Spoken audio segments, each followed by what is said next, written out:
M Q M Pakistan کے سربراہ doctor خالد مقبول صدیقی کا کہنا ہے کہ کراچی میں نفرت، حق تلفیوں اور حادثات کے بارود کے ڈھیر لگے ہوئے ہیں۔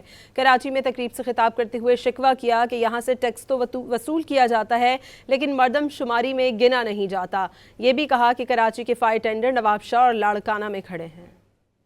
بہت عرصے سے کہہ رہے ہیں کہ یہ شہر بارود کے ڈھیر پہ بسا ہوا ہے، نفرتوں، حق تلفیوں، سانحات، واردات کے بارود بچھا رکھے ہیں شہر میں۔ یہ شہر کی 32,000 سے زیادہ عمارتیں جنہیں اس مردم شماری میں گنا نہیں گیا تھا، جہاں کا ٹیکس وصول کیا جاتا ہے، اب سب اس گل پلازا سے ہمیں لگتا ہے کہ سب بارود سے بنی ہوئی ہے۔ مسئلہ فائر ٹینڈر کے پانی کا نہیں ہے، حکمرانوں کی آنکھوں کی پانی کا ہے۔ وہ فائر ٹینڈر جو نواب شاہ میں کھڑے ہیں، خیرپور میں کھڑے ہیں، کراچی کے دادو میں کھڑے ہیں، یعنی وہاں تو ہے ہی نہیں، جبھی تو کراچی کی کھڑے ہیں وہاں پہ۔